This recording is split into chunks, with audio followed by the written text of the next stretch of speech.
Bonjour à tous et bienvenue dans cette nouvelle vidéo.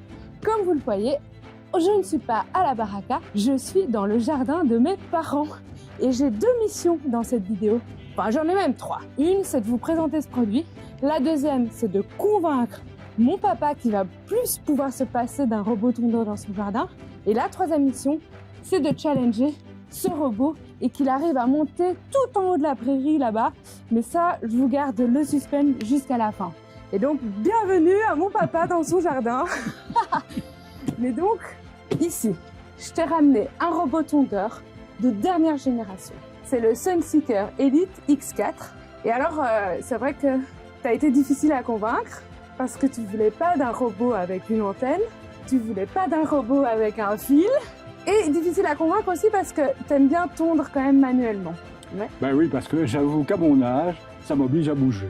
Mais tu vas voir que, ok, tu bougeras plus pour tondre, mais tu pourras bouger pour faire d'autres choses. Tu as du bois à couper, tu as des plantes à gérer, tu as un potager à gérer. Donc, tu vas voir, tu vas gagner plein de temps et ça, c'est une bonne chose. Ce robot, il peut tondre des grands jardins. Donc, c'est très important parce qu'ici, on est dans un grand jardin. Il peut gérer aussi des jardins avec plusieurs zones, ce qui va être très important parce que vous aimez bien quand même des jardins un peu naturels avec des zones...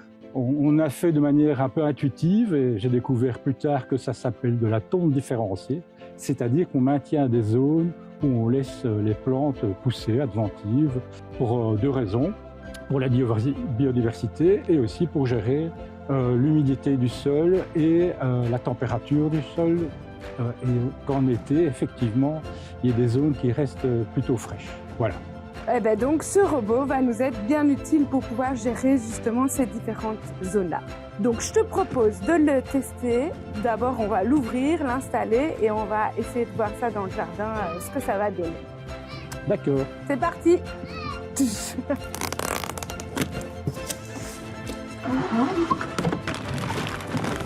Donc, le robot, il est là. Maintenant, on va prendre ici la station. Et on va aller installer tout ça. Il faut trouver une zone où on va le mettre, papa. Une zone où on peut le brancher, évidemment, à l'électricité. Moi, j'ai pris les accessoires. Papa, il a la station. Et on va chercher où mettre le robot.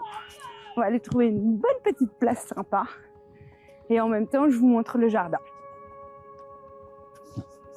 Donc, bon là, on est seulement au tout début du printemps. Donc l'herbe n'a pas encore poussé. Mais la nature se réveille doucement. Et donc, notamment ici, c'est une zone où il ne tourne pas habituellement. Là, pareil. Et ici, pareil. Là, ça fait un peu bois comme ça. Ici, il y a vraiment, en été, plein de plantes, de fleurs. Et donc, il y a tous des endroits avec des petits chemins qui, eux, sont tondus. Et donc, voilà, ça va être un petit peu le challenge du robot, de gérer tout ça. Dans la boîte, avec évidemment le robot et la station, on retrouve le manuel, donc il est énorme. Là, on a vraiment plusieurs langues et toutes les infos nécessaires. Et au moindre problème, c'est là-dedans qu'on trouve la solution. Ici, on a le mode d'installation. Donc là, c'est vraiment hyper bien fait parce qu'il y a des petits dessins pour chaque étape. Trop facile. On a une brosse assez cool, une petite brosse pour nettoyer notamment les roues du robot. On a ceci qui vient venir se clipser sur la base, sur la station. Ça va venir nettoyer l'œil du robot. Et l'œil du robot, en fait, c'est le lidar 3D. Donc ça, c'est bien, ça permet d'avoir toujours son œil qui est propre. On a évidemment le chargeur. On a deux pochettes avec des lames de rasoir. C'est ça qui va vraiment tondre forcément notre pelouse. Et puis, on a ici plusieurs vis qui vont nous permettre de venir fixer la station sur le sol. Donc ça, c'est bien, c'est important. Et alors, une petite lingette microfibre.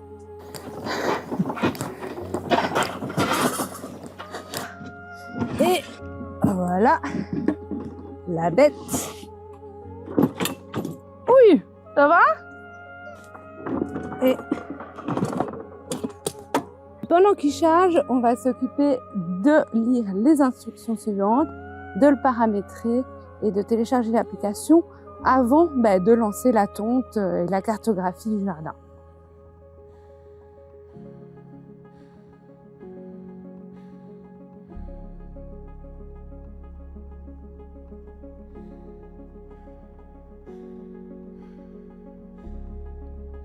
Les amis, on a déplacé le robot, on l'a mis ici, comme ça il est proche de la maison et on peut le connecter avec le Wi-Fi, ce qui est quand même mieux pour pouvoir le piloter à distance et pouvoir le connecter correctement à l'application qui est sur le téléphone.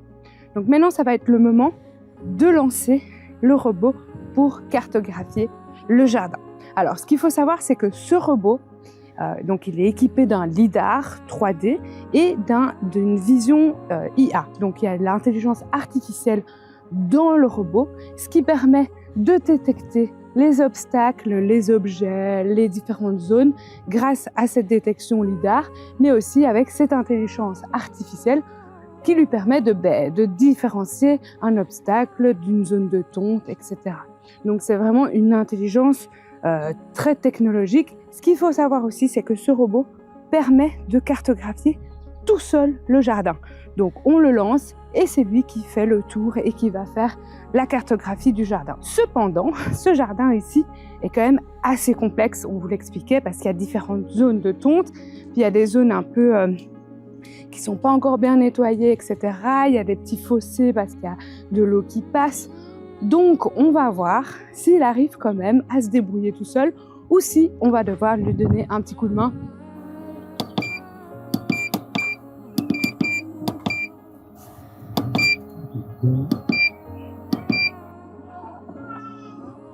Voilà, c'est parti! On va tenter la cartographie automatique, comme je vous ai dit. Et si ça va pas parce que c'est trop complexe, on ira avec la cartographie manuelle. Il vient de me dire que la cartographie était finie. Je crois que le jardin est trop complexe là pour le coup, mais vraiment, voilà, c'est normal. Je vous avais dit, c'est un jardin qui est assez compliqué, donc je pense qu'on va devoir faire la cartographie manuellement. Et donc c'est pas grave, on va faire le tracé directement comme on le souhaite.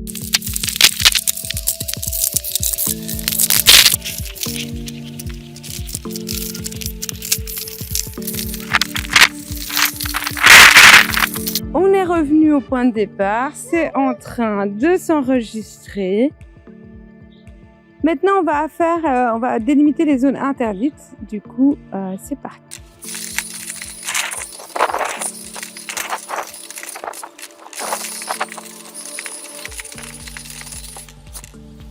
Notre première zone interdite qui a été créée. Maintenant, on va faire les autres.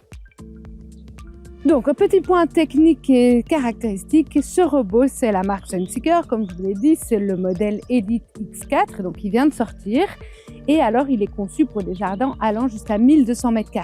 Donc, sa grande force, c'est qu'il a un double système de navigation. Donc, on en parlait, il a le lidar 360 qui est vraiment très précis, mais il a aussi une caméra ici à l'avant intelligente qui utilise l'intelligence artificielle. Donc, ça veut dire qu'avec ces deux systèmes-là, le robot, il a vraiment une supervision de ce qui se passe dans votre jardin, de jour comme de nuit. Donc il peut éviter des zones que vous n'avez pas décidé de pas couper. Donc ici pour le moment, comme on est à la sortie de l'hiver, les zones de friche, comme j'aime bien le dire, elles sont pas très hautes, mais après elles vont pousser. Et donc même si on n'a pas la zone interdite qui est délimitée dans la carte, il va pouvoir les détecter parce qu'il va trouver ça comme un obstacle. Il va évidemment détecter les jouets, très précieux quand on a des enfants comme nous et qui laissent traîner leurs jouets, évidemment. Et puis aussi les animaux, ça c'est important parce que déjà de 1, dans le jardin, on a des hérissons, donc ça, il faut absolument les préserver. Donc bon, on essaye d'éviter quand même de tondre la nuit pour ça, mais lui, il est capable de les détecter de jour comme de nuit. Et puis ici, il y a des moutons, il y a des poules, donc c'est possible que on retrouve une poule dans le jardin, donc il vaut mieux quand même qu'il n'y ait pas de problème. Et du coup, comme je vous le disais au début, il n'a pas de fil périphérique et il n'a pas d'antenne, ni d'antenne RTK, ni de car, enfin bref, ça, je trouve que ça complique vraiment les choses. Ici, c'est hyper facile. Vous le déposez dans votre jardin. Si vous avez un jardin assez facile, il fait la cartographie tout seul. Si vous avez un jardin complexe comme le nôtre, eh bien, vous le guidez et tout ça se fait hyper facilement.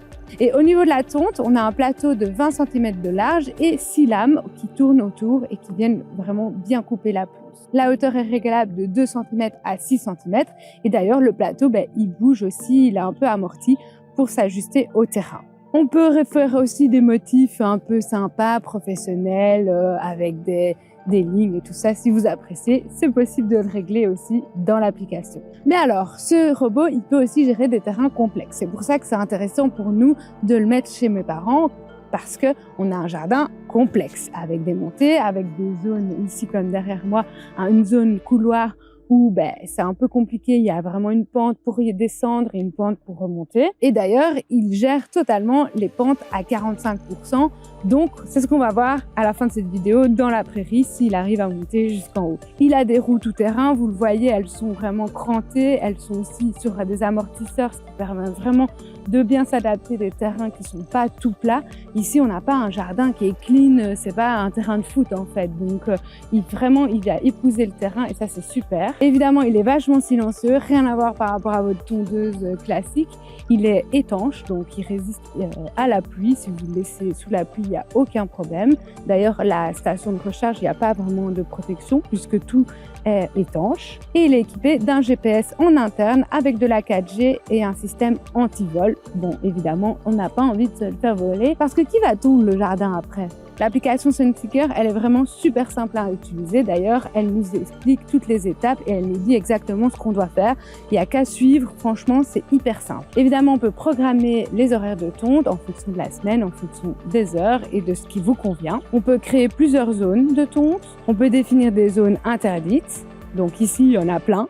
On peut suivre le robot en temps réel. Et attention, je vous le dis tout de suite, quand vous avez ce genre de bête dans votre jardin, vous allez perdre un temps dingue à le regarder travailler. Si, je vous garantis que vous allez le faire parce que c'est hyper satisfaisant. Il y a aussi pas mal de fonctionnalités intelligentes comme quand la batterie est faible, il retourne tout seul se recharger et puis une fois qu'il est chargé, il reprend le travail là où il en était. Il va détecter la pluie, donc quand il pleut, il s'arrête, il retourne se remettre à sa base de recharge parce que c'est mieux de pas tondre quand il pleut. Et alors, ce qui est intéressant, c'est qu'il va utiliser son intelligence artificielle pour travailler de manière efficace, donc savoir où aller en premier, comment tondre, pour optimiser le temps et l'énergie de sa tonte. Donc ça, c'est vraiment super. Bon, maintenant que je vous ai donné plus d'infos techniques, on va aller voir s'il arrive à monter la prairie.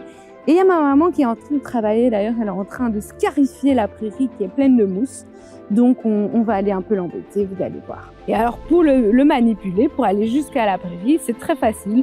J'ouvre l'application et je vais dans guidage et j'ai ma petite télécommande ici qui me permet de le faire rouler comme là où j'ai envie. Donc c'est trop bien. Hé, attends-moi!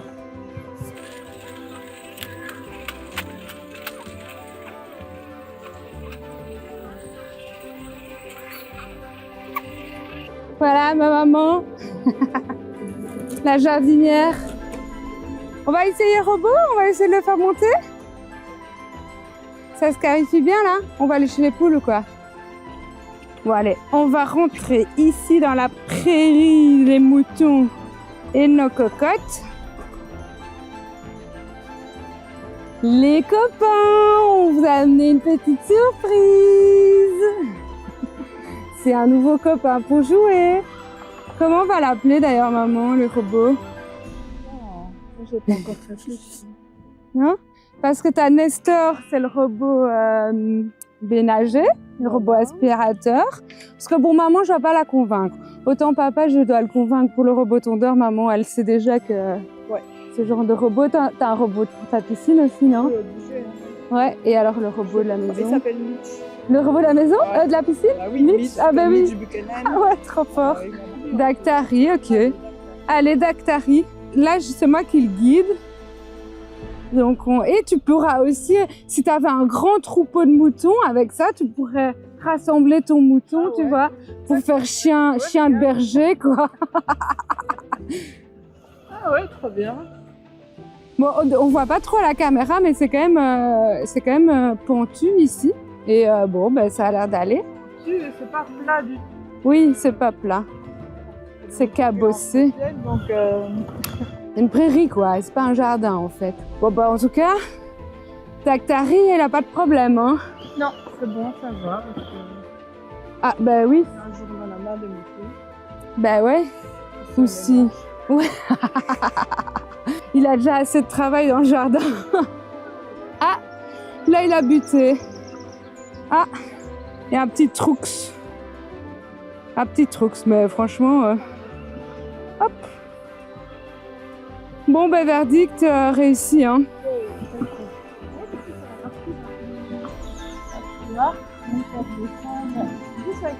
Ah ouais.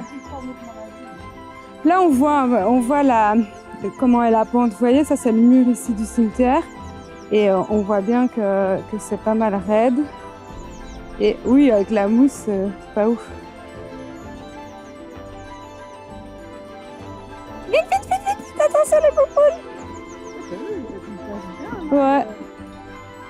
Et voilà, comme vous l'avez vu, il a tenu sa promesse, donc il est capable de monter des pentes de 45 degrés. Et puis, bah, même pour le reste, vous avez vu qu'il est capable de gérer des jardins complexes. Donc, merci d'avoir regardé la vidéo. Évidemment, on vous laisse en description un lien avec toutes les informations. Et on vous souhaite de beaux jardins et à très vite dans une prochaine vidéo.